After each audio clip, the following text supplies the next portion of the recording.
በስመ አብ ወወልድ ወመንፈስ ቅዱስ አሐዱ አምላክ አሜን። የዲያብሎስን ሽንገላ መቃወም ትችሉ ዘንድ የእግዚአብሔርን ዕቃ ልበሱ። ወደ ኤፌሶን ሰዎች የተላከ የቅዱስ ጳውሎስ መልእክት ምዕራፍ 6 ቁጥር 11። የተከበራችሁ የልዑል እግዚአብሔር ቤተሰቦች፣ ውድ ኦርቶዶክሳውያን በያላችሁበት እንደየምትኖሩበት ሀገር ሰዓት አቆጣጠር እንደምን ዋላችሁ፣ እንደምን ሰነበታችሁ፣ እንደምን አመሻችሁ።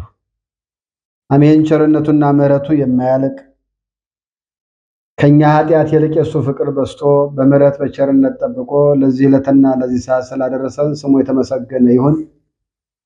እንኳንም ለባለ መንፈስ ቅዱስና ለጾመ ሐዋርያት በሰላምና በፍቅር አደረሳችሁ። እንደ አምላካችን እንደ ልዑል እግዚአብሔር መልካም ፈቃድ የዲያብሎስን ሽንገላ መቃወም ተችሉ ዘንድ የእግዚአብሔርን ዕቃ ልበሱ የሚለውን የቅዱስ ጳውሎስን መልእክትና አስተምህሮ ፈተና በሚል ለከታታይ ለ8 ክፍላት ተማምረን 9ኛው ክፍል ላይ ፈታኙን በምን እንቃወመው በሚል በአንደኛ ደረጃ በእምነት እንቃወመው በማለት ባለፈው ሳምንት ተማምረን ነበር።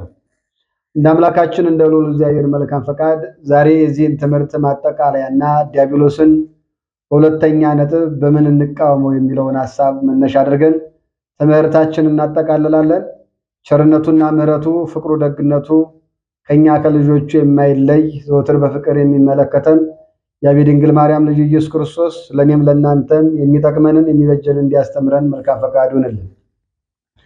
ስለዚህ ሸንጋዩን ዲያብሎስን በልዩ ልዩ ፈተና እኔና እናንተን ፈትኖ ከእግዚአብሔር እንዳያርቀን በምንና በምን እንቃወመው የሚለውን ባለፈው በአንደኛ ደረጃ በእምነት መቃወም እንዳለብን ተማመናል።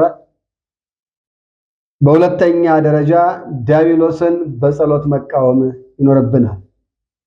ይህን ደግሞ ጌታችንና አምላካችን መድኃኒታችን ኢየሱስ ክርስቶስ በማቴዎስ ወንጌል ምዕራፍ 26 ቁጥር 41 ላይ ወደ ፈተና እንዳትገቡ ትጉና ጸልዩ ይላል።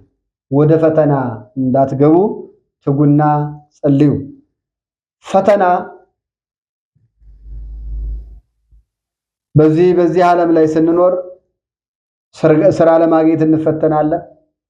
በትምህርት ደረጃ ለማግኘት እንፈተናለን። የሚጠቅሙና የማይጠቅሙ ፈተናዎች አሉ ማለት ነው ባጭሩ። ስለዚህ እኔና እናንተ ፈተና የሚለውን ያየነው ዲያብሎስ የማይጠቅሙ ፈተናዎች እንዴት እንደሚያመጣብን ነው ያየናቸው። እጅግ ብዙዎች ናቸው። ግን ቢያንስ ለማንቂያ ደወል የሚሆን በአንደኛ ጴጥሮስ ምዕራፍ 5 ቁጥር 8 ላይ ንቁ እንዳለ ቅዱስ ጴጥሮስ ለመንቃት ያክል የሚሆኑንን ወደ 8 ነጥቦች ያክል ተነጋግረናል። መቃወሚያው ደግሞ እምነት እንደሆነ ባለፈው ሳምንት አምላካችን ለኔም ለእናንተም አስተምሮናል። ዛሬ ደግሞ ዲያብሎስን በጸሎት መቃወም እንዳለብን እንማማራለን ማለት ነው። ለኔም ለእናንተ ሚስጥርን ገልጾ አምላካችን እግዚአብሔር ያስተምራል።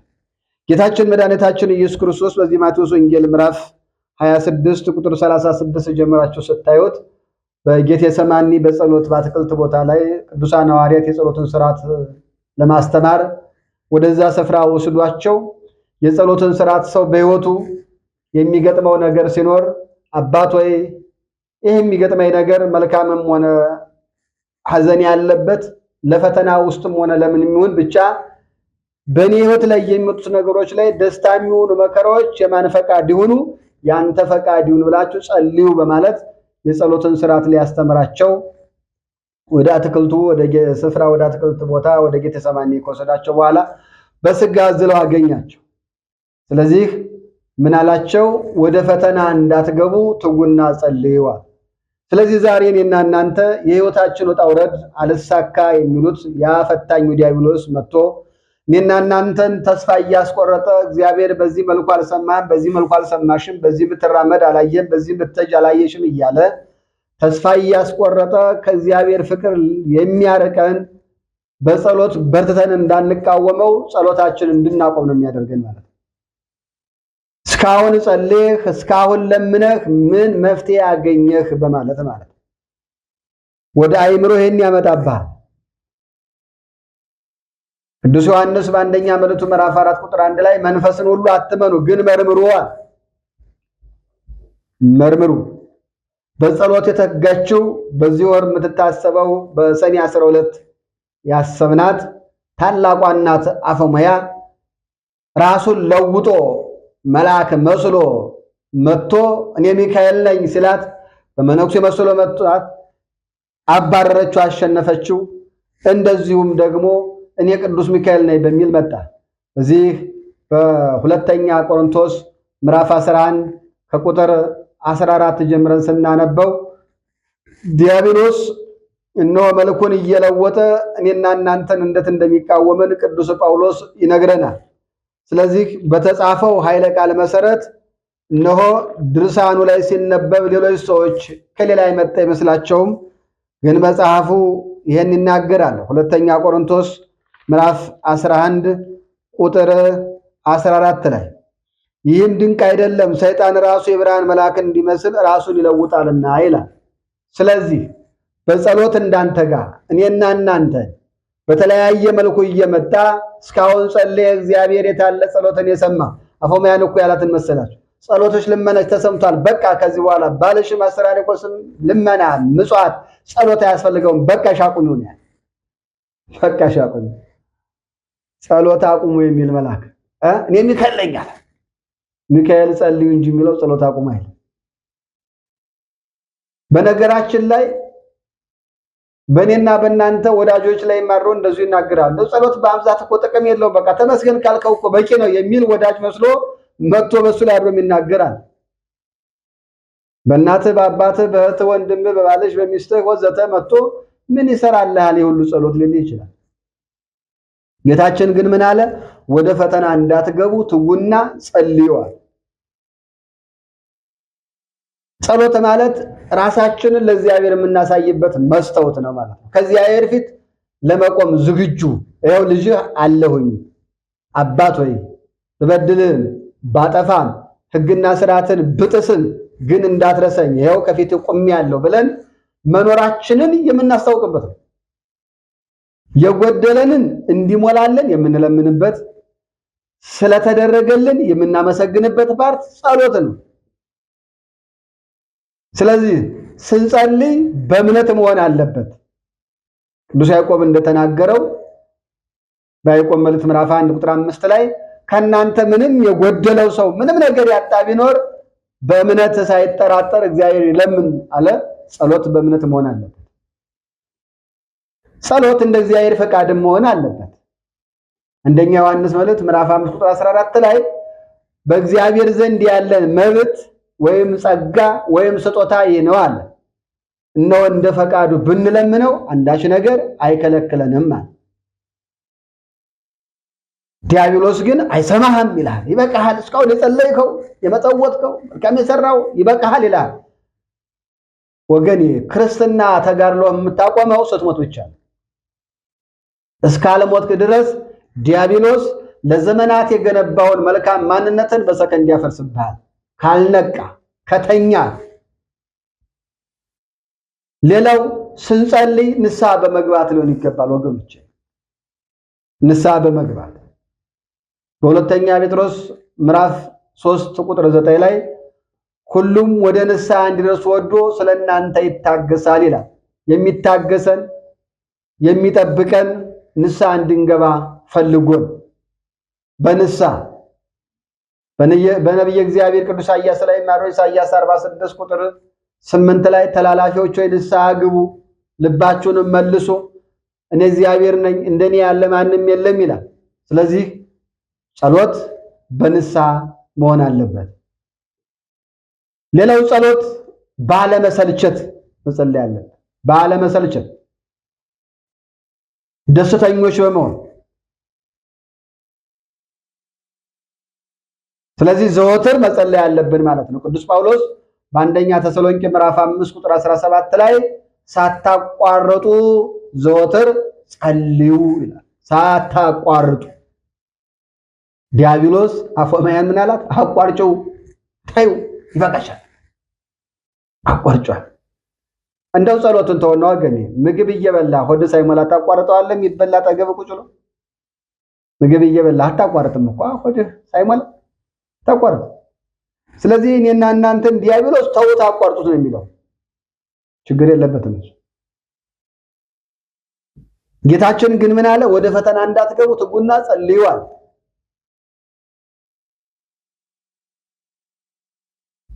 ስለዚህ እኔም እናንተም ዘወትር ደስተኞች መሆን ደግሞ መጸለይ ይጠበቅበታል። በህይወታችን ማለትና ሌሊቱ እንደሚፈራረቀው ህይወታችን ላይም ላይ የሚፈራረቁ ነገሮች ይኖራል። ግን ቅዱስ ጳውሎስ በፊልጵስዩስ መልእክቱ ምዕራፍ 4 ቁጥር 4 እስከ 6 ሁልጊዜ በጌታ ደስ ይበላችሁ፣ ደግሜ እላለሁ ደስ ይበላችሁ። እነሆ በውስጣችሁ ያለውን ችግርና ብሶት ለሱ ሰጥታችሁ በአንዳች ስጡ እንጂ አትጨነቁ። እነሆ በውስጣችሁ ያለውን ችግር ሁሉ በጸሎት ለእግዚአብሔር አሳስቡ እንጂ እናንተ ግን አትጨነቁ ይላል። ስለዚህ ደስተኞች በመሆን መጸለይ ይጠበቅብናል። ልንታመም እንችላለን፣ ልናጣ እንችላለን፣ ልንራብ እንችላለን፣ ስራው ሊጠፋ ይችላል፣ ትዳሩ ሊጠፋ ይችላል፣ ልጁ ሊጠፋ ይችላል ወዘተ። በእነዚህ ውስጥ ናችሁ ግን ደስተኞቹ ናችሁ። በጸሎት ልመናችሁ እግዚአብሔር ዘንድ ያስታውቃል። ስለዚህ ዲያብሎስን የምንቃወምበት ሌላው ፓርት ምንድነው ማለት ነው? ጸሎት ነው። ስለዚህ ጌታችን መድኃኒታችን ኢየሱስ ክርስቶስ ወደ ፈተና እንዳትገቡ ትጉና ጸልዩ አላቸውና መንፈስ ተዘጋጅታለች፣ ስጋ ግን ደካማ ነው አለ። ስለዚህ ይህ ስጋ በዓይኑ፣ በጆሮ፣ በእጅ፣ በእግር፣ በልብህ በአጠቃላይ በምንንቀሳቀስበት ማንነት ዙሪያ በዚህ ስጋ አማካኝነት ነፍሳችን ሊያዝል ሊያደክም የሚችል የዲያብሎስ ሐሳቦች በውስጣችን ላይ ሊመጡ ይችላል። እነዚህን ማሸነፍ የምንችለው ተግተን ስንጸልይ ነው። ተግተን ስንጸልይ ነው። ስለዚህ ጌታችን መድኃኒታችን ኢየሱስ ክርስቶስ በማቴዎስ ወንጌል ምዕራፍ 21 ቁጥር 22 ላይ አምናችሁ ካለ በኋላ ምን አለ? በጸሎት የምትለምኑትን ሁሉ ምን ትላላችሁ? ታገኛላችሁ። ስንጸልይም በራሱ በጌታችን በመድኃኒታችን በኢየሱስ ክርስቶስ ስም ሆነ አለ። የዮሐንስ ወንጌል ምዕራፍ 14 ቁጥር 14 ላይ በስሜ የምትለምኑትን ሁሉ አደርግላችኋለሁ ይላል። ዲያብሎስ የኢየሱስ ክርስቶስ ስም ሲጠራበት አይወድም። ኢየሱስ ክርስቶስ የሚለው ስም ለዲያብሎስ መዶሻ ነው፣ ለዲያብሎስ መጋዝ ነው። ይቆርጠዋል፣ ይቀጠቅጠዋል። ለዚህ ነው አጋንንት እንኳን በዚህ በሉቃስ ወንጌል ምዕራፍ 10 ላይ እንዲህ ሲሉ የተናገሩት። የሉቃስ ወንጌል ምዕራፍ 10 ቁጥር 17 ላይ ሰባውን በደስታ ተመለሰው፣ ጌታ ሆይ አጋንንትስ እንኳን በስም ተገዝተውልናል አሉት። እንዲህም አላቸው፣ ሰይጣን እንደ መብረቅ ከሰማይ ሲወርቅ አየው። እነሆ እባቡንና ጊንጡን ትረግጡ ዘንድም በጠላትም ኃይል ሁሉ ላይ ስልጣን ሰጥቻችኋለሁ፣ የሚጎዳችሁ ምንም የለም። ነገር ግን መናፍስት ስለተገዝላችሁ በዚህ ደስ አይበላችሁ፣ ስማችሁ ግን በሰማይ ስለተጻፈ ደስ ይበላችሁ አላቸው። የኢየሱስ ክርስቶስ ስም ሲነሳ አጋንንት ይደበደባል፣ ይንቀጠቀጣል። የሥራ መንገድን ሲዘጋብ በጌታዬ በመድኃኒቴ በኢየሱስ ክርስቶስ ስም ተወገድ በለው። የትሕትናን መንፈስ ካንተ ሲያረቅብህ፣ የፍቅርን መንፈስ ካንተ ሲያረቅብህ፣ የደግነትን የዋህነትን የቅንነትን መንፈስ ካንተ ሲያረቅብህ እንዲህ አይነቱ የዝለት መንፈስ ከዲያብሎስ ነውና አንተ ስለኔ ብሎ በሥጋ ማርያም ተገልጦ በቤተልሔም ተወልዶ ተርቦ ተጠምቶ ስለኔ ተከሶ ቀራንዮ ላይ ተሰቅሎ ቅዱስ ሥጋውን ክቡር ደሙን ብላ ጠጣ ብሎ በሰጠኝ በጌታዬ በመድኃኒቴ በኢየሱስ ክርስቶስ ስም አንተ ርኩስ መንፈስ ከኔ ራቅ ስትለው ስሙ ውበትህ ነው፣ ስሙ ሞገስህ ነው፣ ስሙ ጥበብህ ነው፣ ስሙ አለይታዬ ነው፣ ስሙ ማንነትህ ነው።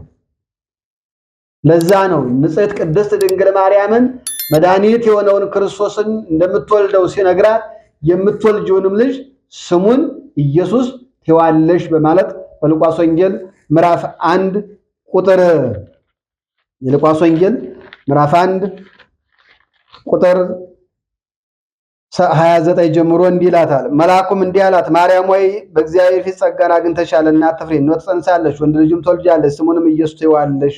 እርሱም ታላቅ ነው፣ የልዑል ልጅም ይባላል አላት ይላል። ሉቃስ ወንጌል ምዕራፍ 1 ቁጥር 29 እስከ 32። ይህ ስም መድኃኒት ነው። ይህ ስም ለአጋንንት የሚያስደነግጥ የሚያስፈራ የሚያስፈራብድ ነው። የሚያንቀጠቅጠው ወባ እንደያዘው ሰው የሚያንገፈግፈው። ይህ ስም ሲጠራ ያዙ ልቀቁኝ እያለ ይቀበጥራል። ለኔና ላንተ ለኔና ላንቺ ደግሞ ሞገስ፣ ክብር፣ ጸጋ ማንነታችን ነው። ስለዚህ ጌታችን መድኃኒታችን ኢየሱስ ክርስቶስ ምን አለ? ወደ ፈተና እንዳትገቡ ትጉና ጸልዩ። ሕመም መጣብኝ፣ ረሃብ መጣብኝ፣ ጦርነት መጣብኝ፣ ቸነፈር መጣብኝ ወዘተ እያልን ከምንጨነቅ ሳናቋርጥ ተግተን እንጸልይ። ፈተናው ወደ እኔ፣ ወደ አንተ፣ ወደ አንቺ፣ ወደ ሀገራችን መጥቷል። እንዲወጣ ተግተን እንጸልይ። ይህ ጠላት ተወግዶ የረብሻው መንደር የሰላም መንደር እንዲሆን፣ አኬልዳማ የሆነው ቦታ የፍቅርና የሰላም የአንድነት መንደር እንዲሆን፣ የመለያየት ከተማ የሆነው የአንድነት ከተማ እንዲሆን፣ ፍቅር ደስታ የሌለበት አምልኮታችን እግዚአብሔርን የሚሸት ማንነት እንዲኖረን፣ ፈታኙ ዛሬ ወደ ፈተና እንዳንገባን ጸልይ ቢልም ቃሉ ሁላችንም ግን ፈተና ውስጥ ገብተናል። ከፈተናውም ለመውጣት አሁንም ምንድነው መሳሪያው? ጸሎት ነው። ፈታኙ ከኛ እንዲርቅ እኔና እናንተ ደግሞ በደስታ እንድንኖር ተግተን እንጸልይ።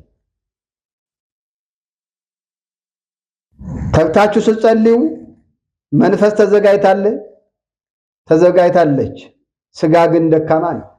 ነፍስ ለመጾም፣ ለመጸለይ፣ ለመስገድ፣ በጎ ስራ ለመስራት ተዘጋጅታለች። ደካማ ስጋ ግን ያደክማታል፣ ያዝላታል። ስለዚህ እኔና እናንተ ዲያብሎስን የምንቃወምበት ብዙ መሳሪያዎች ፍቅሩ፣ ትህትናው፣ ደግነቱ፣ በጎነቱ፣ ጾሙ፣ ጸሎቱ፣ ስግደቱ፣ ምጽዋቱ እነዚህ ሁሉ መሳሪያዎች ናቸው። ሆኖም ግን የሰው ልጅ በእምነቱ ሲኖር ለመስገድ ጊዜ አለ። እንደ ኢትዮጵያ ኦርቶዶክስ ተዋሕዶ ቤተክርስቲያን አስተምሮ ሁልጊዜ አይሰገድም፣ የማይሰገድበት ወቅት አለ። ሁልጊዜ አይጾምም፣ የማይጾምበት ወቅት አለ። ሁልጊዜ አትመጸውትም፣ እንደ ኢኮኖሚህ ምንም የኢኮኖሚ አቅምህ ከፍ ያለ ቢሆንም ሁልጊዜ መስጠት አቅም አይኖርም።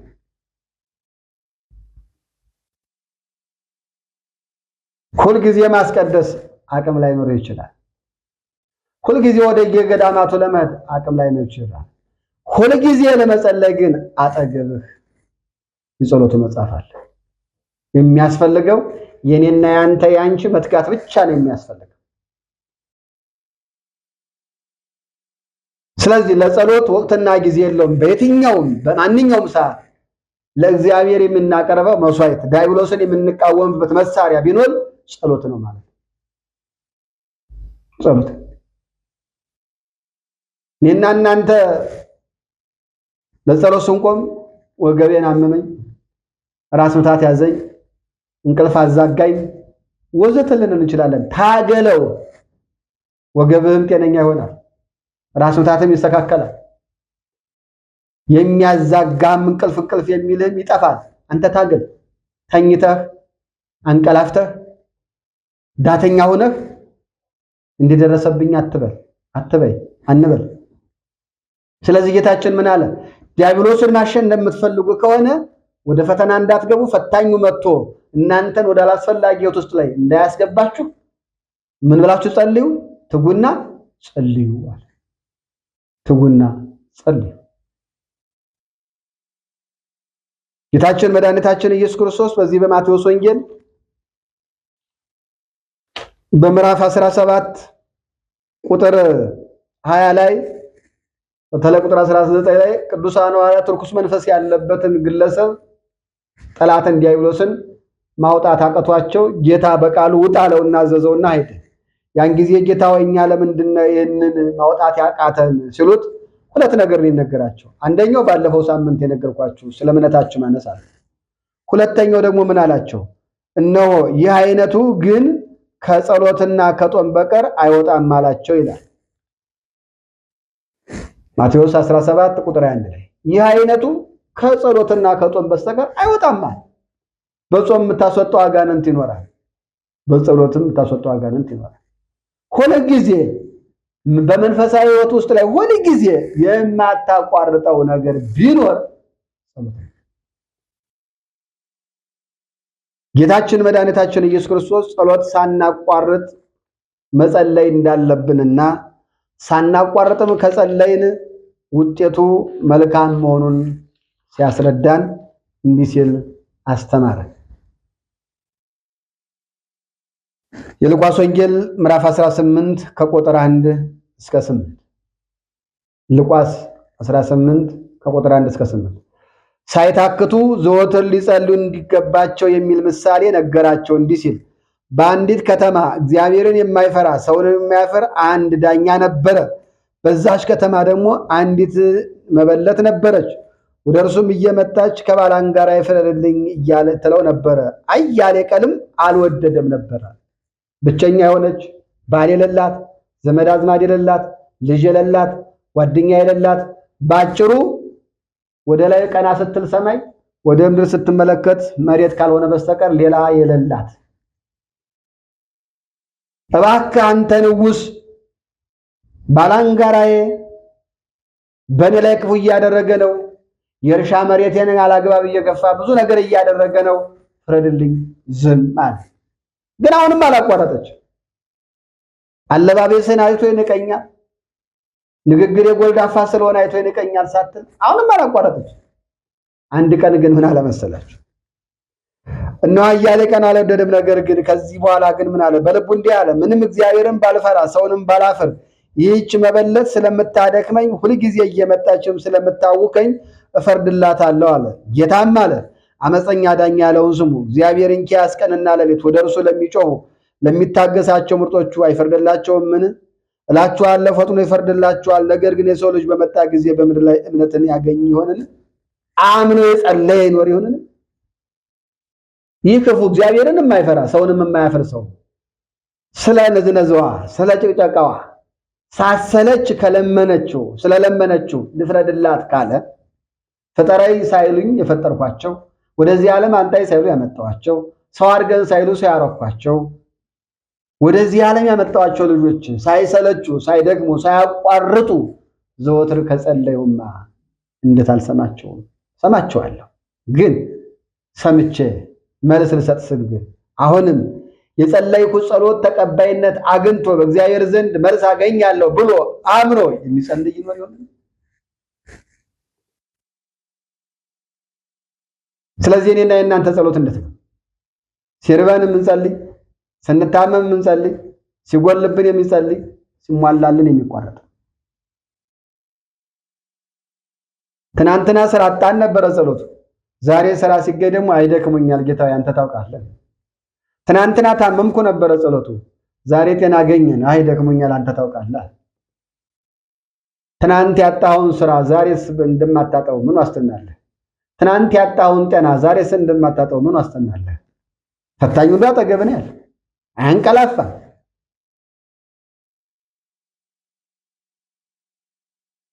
ዝም አይልም። ይበቃኛል ብሎ ወደ ኋላ ያፈገፍግ። ታዲያ የእኔና የእናንተ ጸሎት ለምን ተቋረጠ? ለምን ጊዜ የሆነ ጸሎታችን? ጸሎት እኮ የምታቆመው ወገኔ ከምታመልከው አምላክ ጋር እየኖርክ ስትሞት ብቻ ነው ጸሎትህ የሚቋረጠው። የምታይበት ዓይን የሰጠህ፣ የምትሰማበትም ጆሮ የሰጠህ፣ የምንራመድበት እግር፣ የምንዳስስበት እጅ፣ አጠቃላይ ማን ሰው አድርጎ የፈጠረን አምላክ ስላደረገልህ ካላመሰገንከው፣ ስለጎደለህ ካለመንህ፣ ታዲያ እግዚአብሔር በእኔና በእናንተ በሀገራችን በሃይማኖታችን መከራ ቢበዛ እውነት አይገባንም ትላላችሁ ወገኖች? የታለ የጸሎት መጽሐፋችን ዛሬ? ባለሀብት ነኝ የሚለው ጧት ማታ የሚያስጨንቀው ሀብቱ ነው። ጤነኛ ነኝ የሚለው ጧት ማታ የሚጨነቀው ስለ ጤናው ነው። በሽተኛ ነኝ የሚለው ጧት ማታ የሚጨነቀው ስለ በሽታው ነው። ትዳር የለኝም የሚለው ጧት ማታ የሚጨነቀው ትዳር ስለሌለው ነው። በዚህ ውስጥ ግን ሰጭም ነሽም የሆነውን እግዚአብሔርን ሳናቋርጥ ተግተን ጸልየን አመስግነን ለምነን በእኔና በእናንተ መሰናክል የሚያመጣውን ዲያብሎስን ተቃውመን ማረፍ አይሻለንም? ተመስገን ማለት አይሻለንም? ዛሬ ብዙዎቻችን ከቤተ መቅደስ ርቀናል፣ ከጸሎት ርቀናል፣ ከጾም ከምጽዋት ከበጎ ስራዎች ሁሉ ርቀናል። ዲያብሎስ መሳሪያ ያደረገ ያንተ ጸሎት ምን ይሰራል አለ።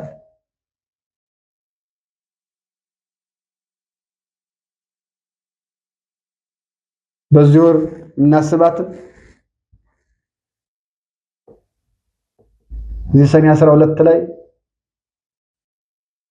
ባሏ ታስበው ያልኳችሁ ታላቋ ፎመያ በጸሎት የተጋይ ስለሆነች ዲያብሎስን አሸንፋለች።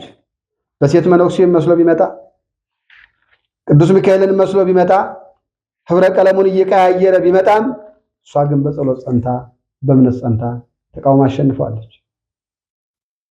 አነብላችሁ ድጋሚ ሁለተኛ ቆሮንቶስ ምዕራፍ 11 ቁጥር 14 ላይ ይህም ድንቅ አይደለም፣ ሰይጣን ራሱ የብርሃን መልአክ እንዲመስል ራሱን ይለውጣልና ራሱን ይለውጣል። ህብረ ቀለሙን እየቀያየረ እኔ እናንተን የናንችን እየመጣ ፈታኝ ይፈተናል። ተኝተን አገኘ፣ አንቀላፍተን አገኘ። የተጀመረው ጸሎት ተቋረጠ።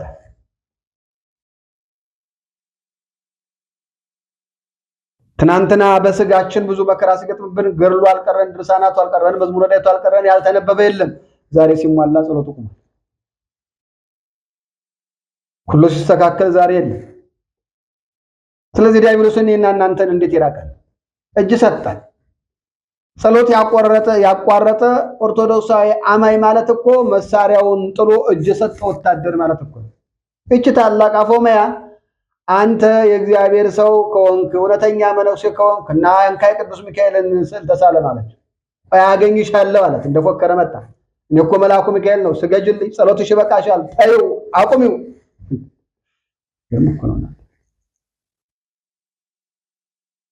ዛሬም በእህት በወንድም በጓደኛ ላይ ቆይ ያደረ ምን ቤተክርስቲያን ተመላለስክ እኮ ምን አንተ ምን 10 ጊዜ ጾምክ፣ ጸለይክ፣ ምን ቄስ አልገደልክ፣ መነኩሴ አልገደልክ፣ ይበቃል እኮ ነው እግዚአብሔር ይሄን ያለ እኮ እንዲህ አይደለም እኮ ትንሽ እኮ ይበቃዋል እኮ እያለ በዛ ላይ ያደረ አልተቃወመህም፣ አላቋረጥከውም። እከሊትን ሰምተህ ከሌን ሰምተህ አላቋረጥከውም። ሰለጠንኩ ብለህ ደንቁረህ አወቅኩኝ ብለህ ጨልሞብህ ሰው እንዴት ጠላቱን የሚያሸንፍበትን መሳሪያ እንዴት ይጥላል? እንዴት ይጥላል? ለዚህ ነው ቅዱስ ዮሐንስ በአንደኛ መልእክቱ ላይ ምዕራፍ 4 ቁጥር 1 ላይ መንፈስን ሁሉ አትመኑ ግን መርምሩት አለ። ዓይን አፍጦ ጥርስ አግጦ አይመጣልህም ያፈታኙ። የምትቃወመው በጸሎት ነው። ስትቃወም አጠገብ ያለ የሚናገር ሁሉ በማስተዋል አድምጥ። በሚስት ላይ አድርጎ ሊናገር ይችላል፣ በባልሽ ላይ አድርጎ ሊናገር ይችላል። ይበቃል በላ። በጓደኛ በጎረቤት በእናት በአባት ወዘተ ይመጣል።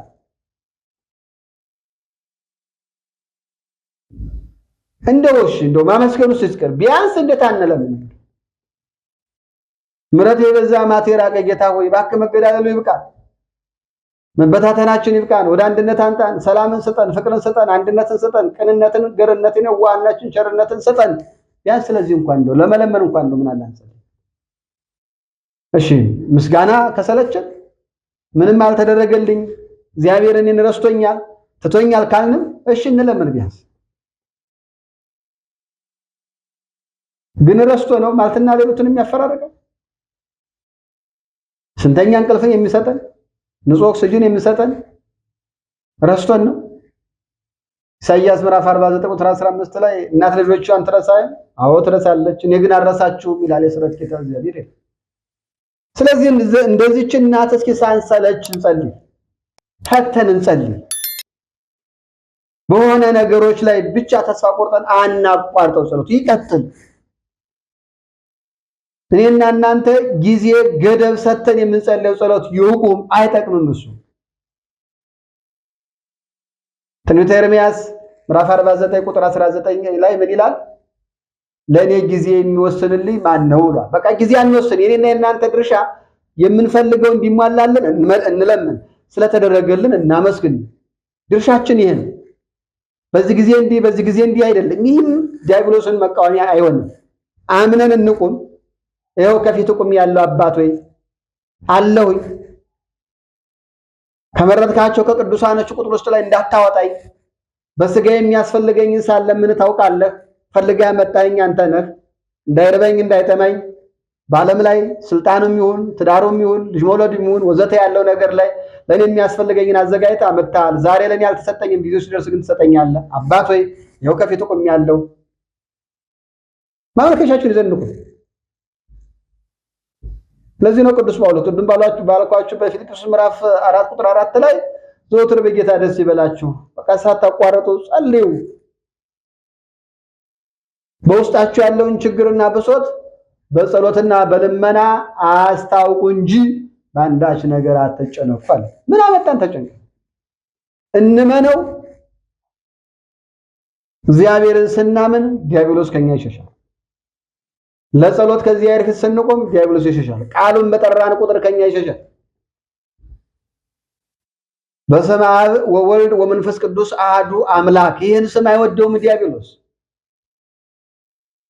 መድኃኒት የሆነውን በጌታዬ በመድኃኒቴ በኢየሱስ ክርስቶስ ስም አንተ ርኩስ መንፈስ፣ የሥራዬ ጠላት፣ የትዳሬ ጠላት፣ የልጆቼ ጠላት፣ የሀገሬ ጠላት፣ የሃይማኖቴ ጠላት፣ መንግስቱን እንዳልወርስ በተለያየ መልኩ የምትቃወመኝ አንተ ዲያብሎስ እኔን አፍቅሮ እስከሞት ድረስ በሞተው በጌታዬ በመድኃኒቴ በኢየሱስ ክርስቶስ ስም ካጠገቤ ሽሽ ብለህ አባረው፣ አባሪው፣ እናባረው። ተኝተን አንበላ። አባቶች ምን ይላሉ? አልጣውኝ አለ ወጣ፣ አብላኝ አለ በላ፣ የተኛ ተበላ ይላል። ተኝተን ተበላን እኮ የዲያብሎስ መጫወቻው። ስለዚህ ቅዱስ ጳውሎስ የዲያብሎስን ሽንገላ መቃወም ትችሉ ዘንድ እንዲቻላችሁ የእግዚአብሔርን ጦር ዕቃ ልበሱ አለ። ቅድም እንዳልኳችሁ ዛሬ የዚህ ትምህርት ማጠቃለያችንም ጭምር ስለሆነ የተነሳንበትን ርዕስ እናጠቃለሁ። ኤፌሶን ምዕራፍ 6 ቁጥር 10 በቀረውስ በጌታና በኃይሉ ችሎት የበረታችሁ ሁኑ አለ።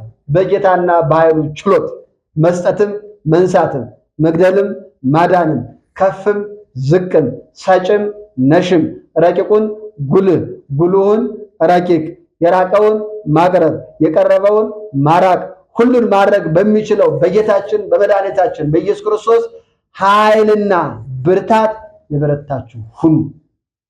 ስለሆነም የዲያብሎስን ሽንገላ ተቃወሙ ዘንድ እንዲቻላችሁ የእግዚአብሔር ዕቃ ጦር ሁሉ ልበሱ አለ።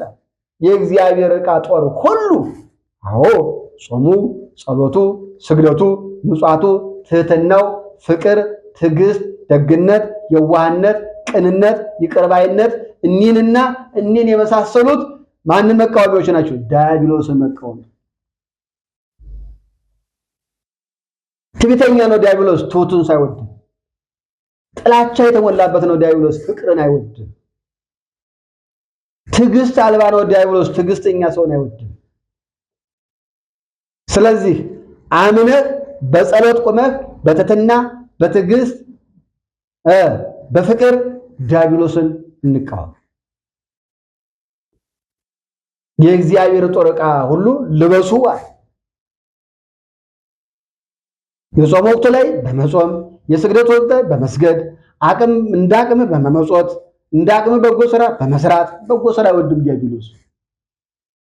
ከእህት ከወንድም ጋር ሳትጣላ የአባትህ እየጠላው ሕግና ስርዓት እያፈረስክ ልጄ እያለኝ ጥራባት ስለሆነ እኔና እናንተ ባልንጀሮቻችን ሰው ናቸው፣ ሊበድሉ ሊያጠፉ ይችላሉ፣ ይቅር እንበላቸው።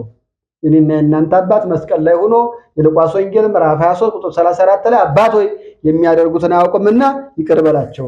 ዲያብሎስ ስላደረባቸው ወንድሜ፣ እህቴ፣ እናቴ፣ አባቴ፣ አጎቴ፣ አክስቴ በአጠቃላይ ሰው የሆነው ፍጥረት እኔን ይፈታተኑኛል። ግን ጠላት ዲያብሎስ ስላደረባቸው ስለሆነ አባት ሆይ ከላላቸው ላይ ያደረውን መንፈስ በስምህ አስወግደው፣ ስብዕናቸው እኔን አይጠላኝም። የእግዚአብሔር ጦር ዕቃ ሁሉ ልበሱ። ለምን አለ? የእግዚአብሔር ጦር ዕቃ ልበሱ ካለ በኋላ መጋደላችን ከደምና ከሥጋ ጋር አይደለምና ከአለቆችና ከስልጣናት ጋር ከዛም ከጨለማ ዓለም ገዦች ጋር በሰማይም ስፍራ ካለው ከክፋት መንፈሳዊ ሰራዊት ጋር ነው እንጂ የምንዋገው አለ። እንደኔና እንዳንተ እንዳንቺ የሚራብ የሚጠማ የሚጨበጥ የሚዳሰስ ፍጥረት አይደለም አለ። ተፈጥሮ ሰማይ መላእክት ከሆኑት ቅዱስ ሚካኤል ቅዱስ ገብርኤል ብለን ከምንጠራቸው ጋራ በተፈጥሮ እኩል የሆነ በአኗኗር ግን የተዋረደ የተወረወረ እሱን በማቴዎስ ወንጌል ምዕራፍ 24 ቁጥር 35 ላይ ሰማይና ምድር ያልፋል ቃሌ ግን አያልፍም ባለው በአምላካችን በመድኃኒታችን በኢየሱስ ክርስቶስ ቃል በቃሉ ተቃወመው፣ በቃሉ ተቃወሚው፣ በቃሉ እንቃወመው። ተኝተህ አትበላ፣ ተኝተሽ አትበይ፣ ተኝተን አንበላ። እንዴት ረሃብ የማይስማመው ድካም የማይስማመው ጠላት አጠገብ ቁጭ ብሎ እንዴት የጸሎት መሳሪያን ትጥላለህ? እንዴት ከእግዚአብሔር ፊት ቆመህ እግዚአብሔር እኮ እየቆጠረ ነው፣ ልጆቹን እኮ እየፈቀደ ነው። በዚህ በገጠር ያለ በግና ፍየል የሚጠብቅ እረኛ ማታ ወደ ቤቱ ከመዱ ፊት ሰብሰብ ያደርግና በግና ፍየሎቹን ይቆጥራል። አውሬ የበላበት እንዳይኖር፣ በጫካ ውስጥ የቀረ እንዳይኖር። እኔና እናንተ አውሬው በላን፣ ጫካ ውስጥ ቀረን እኮ ጫካ ውስጥ ቀረን። የኃጢአት ጫካ ውስጥ ቀረን፣ የበደል ጫካ ውስጥ ቀረን። የሐሜት የጥላቻ የስካሩ የዝሙቱ የሐሜቱ የጫቱ የሲጃራው የዚህ በዘመኑ ያለ እዚህ የቋንቋ የነዚህ ሁሉ ጫካ እኔና እናንተ ነስቀር። ከዛ እንውጣ፣ ከዛ እንውጣ። ስለዚህ ጠላት አስቀምጠው ወገኔ ደከመኝ አትበል፣ ደክሞህም ፈጣሪን ስላደረገልህ አመስግነው። የደከመ ሰርተ ነው አይደል? ታዲያ የምትሰራበት እኮ ጤና ስለሰጠህ እኮ ነው የሰራኸው። ያንን ጌታ እንዴት አታመሰግነው? ጊዜ አጣውኝ ስራ ሰጥቶ ነው አይደል ቢዚ ያደረገ። ታዲያ ቢዚ ያደረገን ጌታ እንዴት አታመሰግነው? ካላመሰገንከው እኮ ዲያብሎስ አንተ ያንን ያፈራውን ሀብትን ሁሉን ነገር በአንተ ነው ያመጣ ይላል። ወይ ምንም የለም በእንጋ በግል የምታመጣው ዕውቀትን እንዳትመካበት። ዕውቀት እዚህ ውስጥ ያለ ሚሞሪ ነው። ይሄ ደግሞ እግዚአብሔር ነው። ሀብትን እንዳትመካበት። ሀብትን የሰጠ እግዚአብሔር ነው። ኧረ እኔ ወጥቼ ለፍቼ ያመጣት ነው እንዳትል፣ ወርደ ለፍተ ለማምጣት ጤና ማግኘት አለብህ። ጤናን ደግሞ የሰጠ እሱ ነው። ሙሉ አካል አድርጎ የሰጠ እሱ ነው። ታዲያ አንተ ይሆነታል። ለዛ እኮ ነው ዮሐንስ 15:5 ላይ እባካችሁ ልጆቼ አለ ያለኔ ምንም ልታረጉ አትችሉም ያለን። አሁን እየተባላን ያለ ነው እንደ ኢትዮጵያውያን ብሎም እንዳለም እያየን እየሰማን ነው አይደል? ሁሉም ፍርሶ የሚወጣው ሁሉም በጥበቡ እየተመካ ነው። ለዛ ነው ነብዩ እግዚአብሔር ቅዱስ ኤርምያስ ምዕራፍ 9 ቁጥር 23 ላይ ጥበበኛ በጥበቡ አይመካ፣ ኃያልም በኃይሉ አይመካ፣ ሀብት ያለው በሀብቱ አይመካ፣ የልቅስ መስጠትም መንሳትም መግደልም ማዳንም ይቅር ባይ የሆንኩት እኔ እግዚአብሔርን ማወቁ በዚህ ይመካ መልካም ነውና አለ። የነብዩ የኤርምያስን ቃል ሐዲስ ላይ አሸጋግሮ ሐዋርያው ቅዱስ ጳውሎስ በአንደኛ ቆሮንቶስ ምዕራፍ 1 ቁጥር 31 ላይ ትምክህት የሚያስፈልግ ከሆነ መመካት የሚያስፈልግ ከሆነ የሚመካ ቢኖር በእግዚአብሔር ይመካ። ለምን? ሁሉን አድራጊ በሆነው በሱ ይደገፍ። ይህን የምንለው ነገር የለም። የደረደርከው ቤት ነገ ጥለው መቃብር ትገባለህ። የምትመካበት መኪና እስከነራስህ ተገልብጦ ገደል ሊገባ ይችላል። በየባንክ ቤት ያከማቸነው ሀብትና ንብረት ነገ ለማን እንደሚሆን ነው ጥለን እንሄዳለን። ዲያብሎስ በቁጥጥሩ ስር አድርጎ ማርኮ በምድር ላይ በሐዘን ከሞት በኋላ በገሃነመ እሳት እንዳያሰቃየን ዛሬ ወደ ፈተና እንዳንገባ ተግተን እንጸልይ። ይህ ዲያብሎስ እኮ ኃይሉ ደክሞ ተሸንፎ ወርቆ ተባሯል። ግን እናንተ ኃይል ሰጠን። በዚህ በአንደኛ ቆሮንቶስ ምዕራፍ 15 ቁጥር 55 ላይ ሞት ወይ መውጊያ የት አለ? ሲኦል ወይ ድል መንሳት የት አለ? የሞት መውጊያው ኃጢአት ነው፣ የኃጢአት ኃይል ሕግ ነው። ነገር ግን ከጌታችን ከኢየሱስ ክርስቶስ በኩል ድል መንሳት ለሚሰጠን ለእግዚአብሔር ምስጋና ይሁን። ድል መንሳት ለሚሰጠን፣ እሱን ማሸነፍ የምንችልበትን አቅምን ለሚሰጠን፣ እሱን ማባረር የምንችልበትን አቅም ስለሚሰጠን፣ እሱን ማስወገድ የምንችልበትን ኃይልና ጥበብ ጸጋና በረከት በሚሰጠን ለሱ ለእግዚአብሔር ምስጋና ውዳሴ ይገባል። ግን እጅ ሰጥተናል። እናንተ ዲያብሎስ ተጫወተብን። ትዳሩ ሰላም የለው፣ ጉርብትናው ሰላም የለው፣ ስራ ቦታ ሰላም የለው፣ እንደ ሀገር ሰላም የለን፣ እንደ ሃይማኖት አንድነት የለን። ባዶን ይህ ሁሉ አምኖ የሚጸልይ ሰው እምነት አለኝ ይላል፣ በእምነቱ ግን ውሸት ነው፣ አይጸልይ። ጸሎቱ ባዶ ነው። ጸሎተኛ ሰው ሰውን አፍቃሪ ነው። ጸሎተኛ ሰው ይቅር ባይ ነው። ጸሎተኛ ሰው ትዕግስተኛ ነው። ጸሎተኛ ነው ሰው ደስተኛ ነው። ጸሎተኛ ሰው አመስጋኝ ነው። ጸሎተኛ ሰው በሕይወቱ ሁሉ የሚያማርርበት ነገር የለው፣ ሁሉን ያመሰግናል።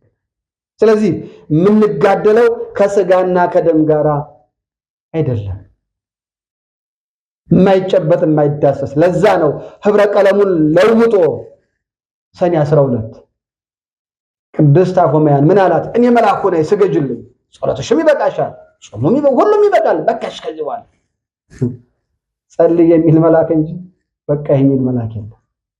መልአኩ ገብርኤል ለካህኑ ለዘካርያስ መጥቶ ሉቃስ ወንጌል ምዕራፍ 1 ቁጥር 10 ጀምሮ ስናነበው በተለይ ቁጥር 19 ላይ እኔ በእግዚአብሔር ፊት የምቆመው ገብርኤል ነኝ አለ። ስማው እግዚአብሔር ወይ ጸሎትን ተቀበለውና የልቡን መሻት ስማው መልስለት ብዬ ስነግርልህ ነበር። እግዚአብሔርም ጸሎትን ሰማ። ልጅ ትወልዳለህ። ጸሎት ተሰምቷል። ጸሎት ተሰምቷል። ለምን? ሳይሰለች ስለጸለየ። እግዚአብሔር እኔን አልሰማኝም ብሎ ጸሎቱን ስላላቋረጠ፣ እግዚአብሔር እኔን አልተመለከተኝም ብሎ ጸሎቱን ስላላቋረጠ፣ ሳይሰለች ስለጸለየ። የሐዋርያት ሥራ ምዕራፍ 10 ቁጥር 1 ላይ በቄሳርያ ኢጣሊቅ ለሚሉት ጭፍራ የመቶ አለቃ የሆነ ቆርኔሌዎስ የሚሉት አንድ ሰው ነበረ። እርሱም ከቤተሰቦቹ ሁሉ ጋር እግዚአብሔርን የሚያመልክና የሚፈራ ለሕዝብ እጅግ ምጽዋትን የሚያደርግ ወደ እግዚአብሔር ሁልጊዜ የሚጸልይ ነበረ። ከቀኑ 9 ሰዓት ያህል ቆርኔሌዎስ ሆይ የሚለው የእግዚአብሔር መልአክ ወደ እርሱ ሲገባ በራእይ በግልጥ አየው። እርሱም ትኩር ብሎ ሲመለከተው ደንግጦ ጌታ ሆይ ምንድነው አለ። መልአኩም አለው ጸሎትና ምጽዋቱ በእግዚአብሔር ፊት ለመታሰቢያ እንዲሆን አረገ አለው። ተሰማ አለው። የኛንም ጸሎት አምላካችን ይስማ። አትሰለች፣ አይድከም፣ ተስፋ አትቁረጥ። ይህች እናት ወገን ዘመድ የለኝም ብላ ተስፋ ብትቆርጥ ኑሮ ጸሎቷ መልስ ያገኝ ነበር። እግዚአብሔርንም አልፈራ ሰውንም አላፍርም፣ ግን ነዝነዛው አስቸገረኝ ልፍረድላት አለ። ነዝነዛው ሰው አድርጎ የፈጠረን ጌታ የጎደለህ አለ ሳሰለች ነዝነዛው ብቻ አምነህ ጠይቀው። ጊዜውን ለሱ ስጠው፣ መደቡን ለሱ ስጠው። ሰዓት አትወስንለት፣ ዓመት አትወስንለት፣ ወራት አትወስንለት፣ ምንም አትወስንለት። አባት ሆይ የጎደለኝን አንተ ታውቃለህ ብለህ ጊዜ ሳትመድብለት ከፊቱ ቁም፣ አልቅስበት፣ አንባ፣ እንባህን ያብሳል፣ ይጠርገዋል። መዝሙር 49 ቁጥር 15 ላይ በመከራ ቀን ጥራኝ አድንህም አለው አንተም ታከብረኛለህ ተብሎ ተጽፏል። ምንም ይጉደልህ ከፊቱ ቁም፣ ተንበርከክ። አላየሃትም? የታላቁን እናት የሳሙኤልን እናት ሐና እነሆ በቤተ መቅደስ የሚያገለግለው ካህኑ ኤሊ እንኳን የከንፈሯን መንቀሳቀስ ብቻ እያየ የምትናገረው ነገር ስላልተሰማው አንቺ ሴት ስካርሽን ካንቺ አስወግጂው ነበር ያላት። አንደኛ ሳሙኤል ምዕራፍ 1 ቁጥር 12። ጸሎታንም በእግዚአብሔር ፊት ባበዛሽ ጊዜ ኤሊ አፏን ይመለከት ነበር። ሐናም በልቧ ትናገር ነበር፣ ድምጿም ሳይሰማ ከንፈሯን ታንቀሳቀስ ነበር። ኤሊም እንደሰከረች ቆጠራት። ኤሊም ስካርሽን እስከ መቼ ነው? የወይን ጠጅሽን ካንቺ አርቂው አላት። ሐናም ጌታዬ ሆይ አይደለም፣ እኔስ ልቧ ያዘነባት ሴት ነኝ። ጠጅና ሌላ የሚያሰክር ነገርም አልጠጣውም። ነገር ግን በእግዚአብሔር ፊት ነፍሴን አፈሰስኩ፣ ሐዘኔን ጭንቀቴንም ስለበዛ እስካሁን ድረስ ተናግሬ ያለውና ባሪያህን እንደምናምን ሴት አትቁጠረኝ ብላ መለሰችለት። ኤሊም በደህና ሂጂ፣ የእስራኤል አምላክ የለመንሽውን ልመና ይስጥሽ ብሎ መለሰላት አለ። አሜን። ሁላችንም አምላካችን ልመናችን ይስማ፣ ሁላችን ይስማ። ግን አናቋርጠው፣ አንሰልች፣ አይድከመን።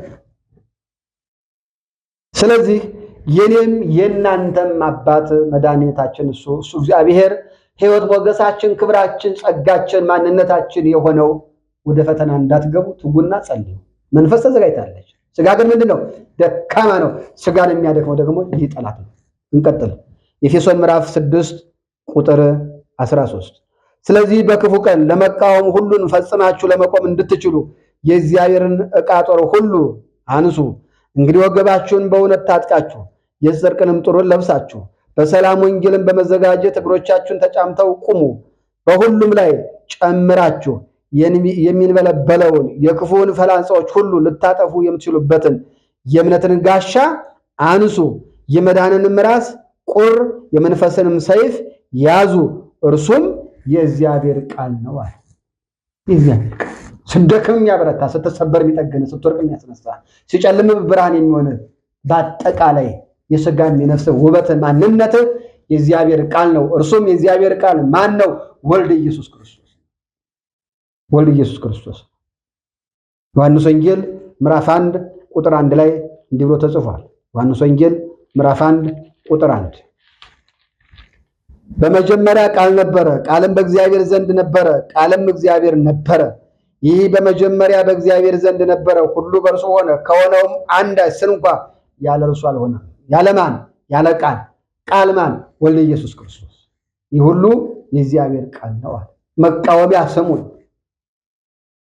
ጠላት በልዩ ልዩ መጥቶ አንተን ሲፈትን ሲሸነግል በእምነት ጸንተህ በጸሎት ቁመህ ተቃወም። እሱም የማን ቃል ነው? የእግዚአብሔር ቃል። ቅድም እንዳልኳችሁ ማቴዎስ 4:35 ላይ ምን አለ? ሰማይና ምድር ያልፋል ቃሌስ አያልፍም አለ። ቃል ወልድ ኢየሱስ ክርስቶስ አያልፍም። ከአባቱ ጋር ከባህሪ አባቱ ጋር ከባህሪ መንፈስ ቅዱስ ጋር ባለው እኩልነት ለዘላለም ጸንቶ ይኖር ነው። ቅዱስ ጳውሎስ ቁጥር 18 ላይ በጸሎትና በልመናም ሁሉ ዘወትር በመንፈስ ጸልዩ፣ በዚህ ሐሳብ ቅዱሳን ሁሉ እየለመናችሁ በመጽናት ሁሉ ትጉ አለ። ትጉ ዘወትር በመንፈስ ምን በሉ? ጸልዩ። ማንን ለመቃወም? ዲያብሎስን ለመቃወም፣ ከኔና ከናንተ እንዲጠፋ። በጤና ሲመጣብህ፣ በስራ ሲመጣብህ፣ በትዳር ሲመጣብህ፣ በአጠቃላይ በስጋ ለፈለከው ማንነት፣ በመንፈስ ለፈለከው ብርታት፣ ዝለት ሲያመጣብህ በእምነት ጸንተህ ተቃውመህ ጸሎትህን ሳታቋርጥ ተቃወም። ወደ ፈተና እንዳትገቡ ትጉና ጸልዩ። የዲያብሎስን ሽንገላ በእምነት ጸንተን በጸሎት በርትተን ተቃውመ ነው እኔና እናንተ ላጠፋነው ጥፋት ንስሐ ገብተን ቀራንዮ ላይ የቆረሰልንን ቅዱስ ሥጋውን ያፈሰሰልንን ክቡር ደሙን በልተን ጠጥተን ዛሬ በዚህ ዓለም በሰላም ኋላ በመንግስቱ በአንድነት እንድንኖር የአብ የድንግል ማርያም ልጅ ኢየሱስ ክርስቶስ ማስተዋልና ጥበቡን ይሰጠን ዘንድ መልካም ፈቃድ ይሁንልን። ስለዚህ ወገኖች ሸንጋዩ በልዩ ልዩ ምክንያት ወደ እኔና ወደ እናንተ እየመጣ ሸንግሎ ከእግዚአብሔር እንዳያርቀን ከእምነትም እንዳያስወጣን ጠንክረን ተቃወመነው በቤቱ ጸንተን እንድንኖር አምላከ ቅዱሳን ሁላችንም ይርዳል። ስለዚህ ዲያብሎስን በእምነት እንቃወመው፣ በጸሎት እንቃወመው። በዚህ ውስጥ ሁሉ የሁሉ ማሰሪያ የሆነው ቃል ነው። ቃል ማን ነው? ወልድ ኢየሱስ ክርስቶስ ነው። ስለዚህ ጠላት ዲያብሎስ እኔና እናንተን ከመንፈሳዊ ማንነታችን ሳይወጣን በቤቱ ጸንተን እንድንኖር አምላካችን እግዚአብሔር ይርዳን። ጀምረን እንድንጨርስ የረዳን የአባቶቻችን አምላክ እግዚአብሔር ክብርና ምስጋና ይግባው። ነው ፈተና የሚለውን ርዕስ እድሜ ጤና ሰጥቶን ዛሬ ጨረስን። ወደ ፈተና እንዳትገባ ተግተህ ጸልይ። ወደ ፈተና እንዳትገቢ ተግተን እንጸልይ። ወደ ፈተና እንዳንገባ ተግተን እንጸልይ። ማቴዎስ 26 ቁጥር 41። የመከረን ያስተማረን የገሰጸን የአባቶቻችን አምላክ እግዚአብሔር ክብርና ምስጋና ለስሙ ይሁን። ወስብሐት ለእግዚአብሔር ወለወላዲቱ ድንግል ወለመስቀሉ ክቡር። ይቆየን። ዘወትር እንደምላችሁ ይህ ቃል ለሁሉም ይዳረስ ዘንድ ጊዜው የሚፈቅደውን እናንተ ህዝበ ክርስቲያን በያላችሁበት አከናውኑ። ሸር አድርጉ፣ ሰብስክራይብ አድርጉ፣ ላይክ አድርጉ። ሌሎችም ይህን ቃል ይሳተፉ። በቀጣይ አገልግሎታችን በሌላ አገልግሎት እንገናኛለን። ለዛሬ በዚህ ጨርሰናል። የሳምንት ሰው ይበለን። የእሱ ቸርነት የእናታችን የቅድስት ድንግል አማላጅነት የአባቶቻችን ጸጋና በረከት የመላእክት ጠባቂነት በእኔ በኃጥኡ በእናንተ በልጆቹ ላይ አድሮና ጸንቶ ይኑር። ሰላም ሁኑ።